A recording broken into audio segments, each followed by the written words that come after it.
Jean-Baptiste est le personnage type de l'Avent. Il est celui qui est la charnière entre l'Ancien Testament et le Nouveau Testament. À vrai dire, on ne sait pas trop s'il est dans l'Ancien ou dans le Nouveau.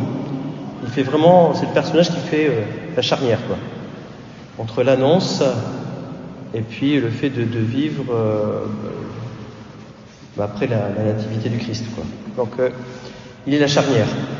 Jean-Baptiste est celui aussi qui illustre bien ce dimanche de la joie.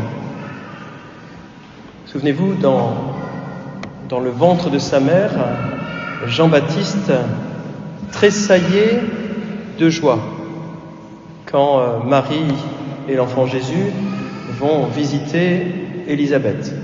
Donc il tressaille de joie, il est dans la joie. Mais cette joie, on a l'impression qu'elle a déserté le cœur de Jean-Baptiste dans l'évangile de ce jour. Il doute. Tout simplement parce qu'il est en prison. Il doute que Jésus est le Messie. Alors que quelques mois plus tôt, il était celui qui disait « Voici l'agneau de Dieu », c'est-à-dire « Voici le Messie, voici le Sauveur, voici l'agneau de Dieu ». Et grâce à ça, les disciples ont suivi Jésus. Et là, on voit, en prison, il doute. Il est en pleine dépression. Qu'est-ce que cela peut nous apprendre ? La première chose, c'est que ça peut arriver à tout le monde d'être en dépression. Ça peut arriver à tout le monde d'être en dépression. Alors que Jean-Baptiste est le plus grand des enfants des hommes, comme il est dit. C'est le plus grand des enfants des hommes et il est en dépression. Donc si nous sommes en dépression, nous ne sommes pas des sous-hommes. C'est normal. Pas normal, mais voilà. La deuxième chose que cet épisode peut nous apprendre, c'est que la foi n'est pas une chose acquise pour toutes. On pense souvent que la foi, c'est « je sais les choses par cœur, du coup j'ai la foi. Je vais à la messe parce qu'on m'a dit d'y aller, du coup j'ai la foi. » Non. La foi n'est pas une chose acquise. Alors que Jean-Baptiste avait une foi solide quand même, puisqu'il annonçait que Jésus était le Messie, nous le voyons aujourd'hui douter. La foi, ça s'entretient. La foi, ça grandit. C'est comme en vélo, je veux dire. Si on stagne, on tombe. Si on s'arrête, on tombe. En vélo, il faut pédaler.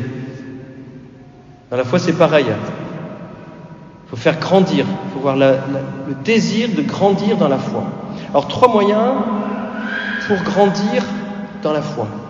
Le premier, et 3 moyens que Jean-Baptiste a utilisés pour grandir dans la foi. Puisque c'est le plus grand des enfants des hommes, notamment au niveau de la foi, c'est 3 moyens qu'il a utilisés. Le premier, c'est certainement que Jean-Baptiste parlait aussi à Dieu. Premier moyen pour grandir dans la foi, c'est de parler à Dieu. Même si ce n'est pas dit explicitement, je pense que dans le fond de sa prison, Jean-Baptiste devait dire à Dieu « Mais qu'est-ce que je fous là, quoi ? Franchement, qu'est-ce que je fais là ?» La prière. La deuxième chose, pour faire grandir la foi, chose qui est mentionnée dans l'évangile de ce jour, c'est l'appui fraternel. On pense souvent que la foi, c'est une affaire entre moi et le bon Dieu, et que les autres ne sont pas forcément importants. Et nous voyons que Jean-Baptiste, c'est grâce à l'appui qu'il a eu de ses disciples qu'il retrouve la foi. Parce que, même si c'est pas dit, mais je pense que quand les disciples ont dit à Jean-Baptiste tout ce que Jésus avait fait, à mon avis, la foi Le doute a déserté son cœur à Jean-Baptiste et la foi est revenue. Donc, l'appui fraternel est essentiel dans la vie de foi. Sinon, et on voit ça avec les catéchumènes, j'espère que ça ne sera pas comme ça, hein, vous les catéchumènes, c'est qu'ils ont la foi, et puis comme il n'y a plus de vie fraternelle quelquefois, bon, on va peut-être pas aller à la messe, oh, c'est pas grave, j'irai la fois prochaine, et puis la fois prochaine, oh, j'irai encore la fois prochaine, puis finalement on ne va plus à la messe, il n'y a plus de vie fraternelle, et bien la foi s'étiole. Et puis après, on a l'impression d'avoir la même foi qu'il y a 20 ans, quoi. C'est-à-dire une foi proche du zéro pointé. Donc la foi s'entretient. Et la vie fraternelle donc, est indispensable pour grandir dans la foi chrétienne. Donc le premier moyen pour grandir dans la foi, pour entretenir la foi, c'est la prière. Deuxième, c'est la vie fraternelle. Troisième moyen pour grandir dans la foi, c'est de se poser des questions et de chercher les réponses comme l'a fait Jean-Baptiste. La foi n'est pas une chose acquise. Il faut se poser des questions. Posons-nous les questions. Il faut se poser des questions. La foi, c'est pas quelque chose qu'on apprend par cœur. Il faut se poser des questions. Dieu est plus grand que ce qu'on peut imaginer. Du coup, il y a toujours des questions. Si vous n'avez pas de questions sur la foi, justement, il faut se poser les questions. Moi, il y a des choses qui me dépassent, quoi. Et j'espère qu'on a tous des choses qui nous dépassent dans la foi, qu'on n'arrive pas à expliquer. Posons-nous des questions, posons-nous et cherchons des réponses. Et je dirais, donc c'est 3 moyens, la prière, l'appui fraternel, et se poser des questions. Chercher des réponses, comme l'a fait Jean-Baptiste. Mais j'aimerais rajouter un 4e moyen, pourrait faire grandir notre foi. C'est la charité. Et la charité va me permettre de rencontrer Dieu à travers les pauvres. Et ça fait grandir la foi. Rencontrer Dieu à travers les pauvres.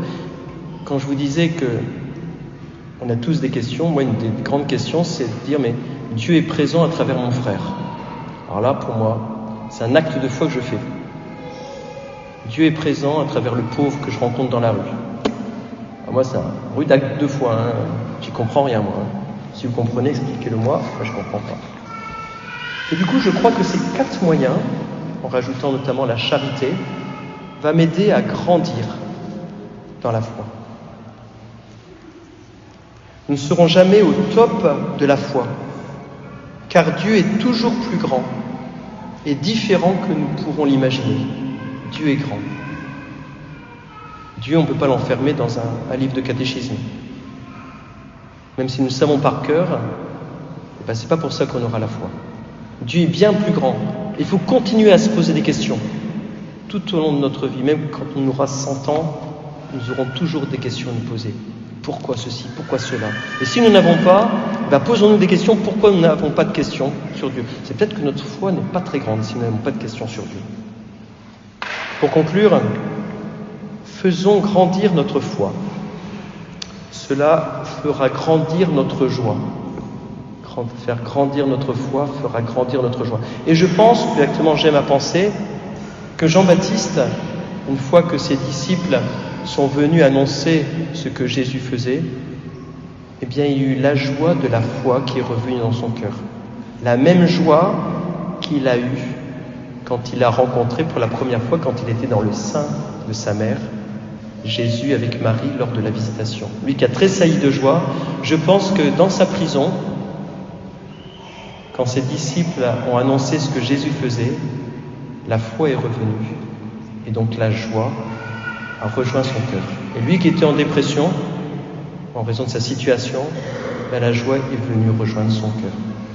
Seigneur, aide-nous à grandir dans la foi pour grandir dans la joie.